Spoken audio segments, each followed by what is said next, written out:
Organic साबुन बनाने का 2 महीने का कोर्स करके साबुन बनाती ये महिलाएं अफगानिस्तानी हैं। पहले ये हाउसवाइफ हुआ करती थी और अपने घरों में ही काम करती थी, लेकिन आज ये अपना खुद से अपना घर का खर्च चला रही हैं और पैसे कमा रही हैं, अपने परिवार को भी चला रही हैं, क्योंकि इनका ऑर्गेनिक सोप का बिजनेस बहुत अच्छा चल रहा है और दुनिया में एक बहुत बड़ा मार्केट है ऑर्गेनिक सोप का। कुछ ऐसा ही नज़ारा अफगानिस्तान में देखा जा रहा था 2001 में, जब से एक सरकार बनी थी अफगानिस्तान के अंदर, तो देश का माहौल कुछ सुरक्षित होता जा रहा था। महिलाएं भी बाहर निकल के घरों से काम कर रही थी। छोटे छोटे स्टार्टअप कल्चर अफगानिस्तान में बनने शुरू हो गए थे। लेकिन अभी जो फिलहाल में अफगानिस्तान की कंडीशन है कि वहां पे तालिबानी हुकूमत चालू हो गई है। अब इसके बाद महिलाएं घर से बाहर निकलने तक में सोच रही हैं कि वो जिंदा घर वापस आ पाएंगी कि नहीं, या फिर घर भी आ पाएंगी कि नहीं। तो इस वीडियो में आज हम अफगानिस्तान का एक जो स्टार्टअप का कल्चर डेवलप हो रहा था उसके बारे में हम बात करेंगे। हम अफगानिस्तान की इकोनॉमी के बारे में इस वीडियो में बात करने जा रहे हैं। 2001 में अफगानिस्तान की सरकार बनने के बाद चीजें स्थिर होने लगी थी, लोग थोड़ा सुरक्षित महसूस कर रहे थे, और उसके बाद अफगानिस्तान का अगर हम 2015 तक का ग्रोथ रेट देखें तो करीब 9% का ग्रोथ रेट था। 2015 के बाद फिर से तालिबानी कुछ अटैक्स वगैरह होने लगे थे, तो उसके बाद ग्रोथ रेट ये घट के करीब 2.5% पे आ गया।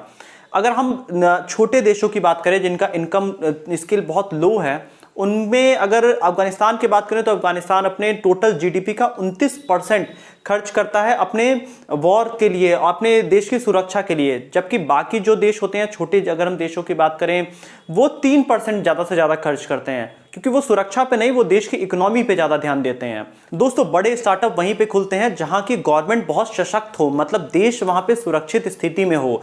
लेकिन अफगानिस्तान का माहौल हमेशा से चेंज होता रहा है। 2001 के पहले तालिबानी हुकूमत थी और अभी भी तालिबानी हुकूमत आ गई है, लेकिन 2001 से 2020 तक एक स्थिर गवर्नमेंट बन रही थी। इसी को देखते हुए 2016 में गूगल ने यहाँ पे इन्वेस्टमेंट किया, स्टार्टअप ग्रिड प्रोग्राम लॉन्च किया, जिससे कि बहुत से नए स्टार्टअप अफगानिस्तान में खुले जाएं, क्योंकि वहाँ पे एक अपॉर्चुनिटी डेवलप हो रही थी।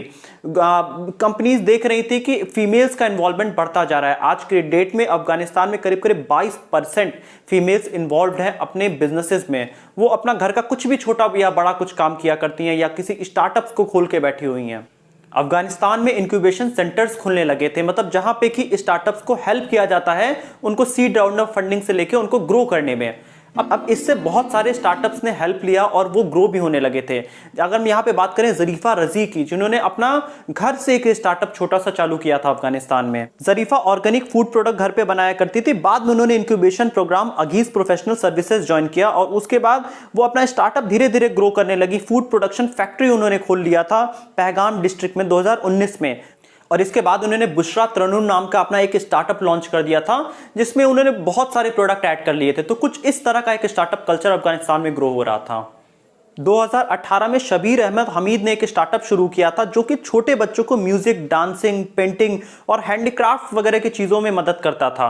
और इसके साथ ही उन्होंने योगा, टेक्नोलॉजी और कुछ मैनेजमेंट के भी कोर्सेज शुरू किए थे, जहां पे बच्चे आके अलग अलग टाइप के कोर्सेज में सीख रहे थे। इसके साथ ही अकमल अर्जंग ने अपना एक और स्टार्टअप चालू किया था 2017 में, जो कि 3 साल में ही एक मीडियम साइज कंपनी बन गई।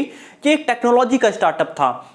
इसी तरह काबुल में कोबरा दस्तरगिरजादा ने अपना एक स्टार्टअप शुरू किया था। ये फ्रूट और कुछ ग्रोसरी से रिलेटेड स्टार्टअप था, जहां पे ये वेजिटेबल प्रोसेसिंग का काम किया करती थी, और इन्होंने कुछ साल तक तो सैलरी ही नहीं लिया था ताकि इनका स्टार्टअप ग्रो हो जाए। और 2017 में इन्हें स्टार्टअप ग्रिड प्रोग्राम में भी बुलाया गया था। तो दुनिया धीरे धीरे ऑनलाइन हो रही थी, ई कॉमर्स का जोर बढ़ता जा रहा था। तो इसी को देखते हुए शाह फैजल नाम के एक लड़के ने अफगानिस्तान का पहला ई कॉमर्स साइट लॉन्च किया, जहां पे लोग अपनी ऑनलाइन शॉपिंग कर सकते हैं।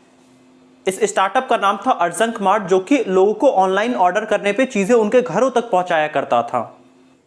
और जब कुछ एक बड़ा क्रिएट हो रहा होता है तो उसमें और लोग भी जुड़ जाते हैं। इसी को देखते हुए एक और ऑनलाइन स्टार्टअप शुरू हुआ काज नाम का, जो कि एक ऑनलाइन शॉपिंग साइट थी। अब अफगानिस्तान धीरे धीरे ग्रो करने लगा था। ये समय 2011 से 20 तक का बहुत ही महत्वपूर्ण रहा है अफगानिस्तान के लिए, जहां पे अफगानिस्तान के कम एज के लड़के लड़कियां आ रहे थे, अपना अपना स्टार्टअप शुरू कर रहे थे। और यहीं पे एक बहुत बड़ा चेंज हुआ था। अफगानिस्तान में एक को वर्किंग स्पेस शुरू किया था सुलेमान फतेही ने, जो कि स्टार्टअप्स को हेल्प कर रहा था कि आप यहाँ पे आइए और अपना नया स्टार्टअप ग्रो करिए। ये को वर्किंग स्पेस इंडिया में बहुत ज़्यादा है, लेकिन अफगानिस्तान के लिए एक बहुत बड़ी चीज़ें थी उस समय के लिए। ये भी चीज़ें ग्रो होने लगी थी अफगानिस्तान में। अब जॉब अपॉर्चुनिटीज़ अफगानिस्तान में क्रिएट होने लगी थी, क्योंकि लोग स्टार्टअप शुरू कर रहे थे। और जॉब ऑफर्स भी आ रहे थे। तो इसी को देखते हुए जैसा कि हमारा इंडिया में Naukri.com है, ऐसा ही नेटलिंक्स नाम का एक स्टार्टअप शुरू किया था फरसीद ने, जहां पे आप जॉब्स ढूंढ सकते हैं। अब इसी तरह तो एक स्टार्टअप कल्चर ग्रो होता है ना किसी भी कंट्री में, जैसी नीड होती है वैसे प्रोडक्ट डिजाइन होने लगते हैं। अब यहां पे तालिबान ने पूरा कंट्री कवर कर लिया है आज के डेट में, जहां पे बहुत कम अपॉर्चुनिटीज अब बाकी रह गई हैं। दोस्तों अगर हम यहाँ पे समझे कि अफगानिस्तान के पास टोटल कितने पैसे हैं, तो अफगानिस्तान के सेंट्रल गवर्नमेंट की अगर हम रिपोर्ट देखें 21 जून के, तो इनके अकॉर्डिंग करीब इनके पास 784 बिलियन रुपीस हैं। अब यहाँ पे अगर हम बात करें कि टोटल इनका जो गोल्ड रिजर्व है वो 102 बिलियन का है, और अगर इनका हम फॉरेन एक्सचेंज की बात करें तो वो करीब 28 बिलियन का है। अब यहाँ पे अफगानिस्तान की इकोनॉमी बहुत छोटी है। ये 2015 से तालिबान के अटैक्स बढ़ने लगे थे अफगानिस्तान में, तो इसके बाद अगर हम बात करें कि टोटल 4 ही बिजनेसेस, बड़े बिजनेसेस अफगानिस्तान में खुले हैं, जो कि फॉरेन बिजनेसेस कहा जाता है। वहीं अगर हम नेपाल की बात करें तो इनसे करीब 10 गुना ज्यादा नेपाल में बिजनेसेस खुले हैं 2015 से। और अगर हम श्रीलंका की बात करें, जो कि इन्हीं के जैसा कुछ देश है, उसमें करीब 50 गुना ज्यादा बाहर के स्टार्टअप्स आके खुले हैं। तो अफगानिस्तान की इकोनॉमी पहले तो ग्रो की, बट 2015 से इनका माहौल थोड़ा खराब हो रहा था, क्योंकि इनका ग्रोथ रेट 9% से करीब 2.5% तक आके गिर गया था। अगर अब अफगानिस्तान के टोटल पॉपुलेशन की बात करें तो करीब 60% की इनकी आबादी खेती पे डिपेंडेंट है। मतलब लोग अपना कुछ छोटा मोटा खेत का ही बिजनेस करते हैं और एग्रीकल्चर से रिलेटेड बिजनेस करके अपना घर चलाया करते हैं। और लेकिन अफगानिस्तान का ज्यादा एक बड़ा सोर्स ऑफ इनकम है ड्रग ट्रैफिकिंग वगैरह ये किया करते हैं। यहाँ पे अफीम की खेती वगैरह हुआ करती हैं। इन सब तरीकों से कुछ इलीगल मेथड से अफगानिस्तान पैसे जरूर कमाता है। लेकिन ऐसा भी नहीं है कि अफगानिस्तान बिल्कुल खाली है। यहाँ पे कुछ नेचुरल रिसोर्सेज बहुत अच्छे हैं, जो कि फ्यूचर हो सकता है अफगानिस्तान के लिए।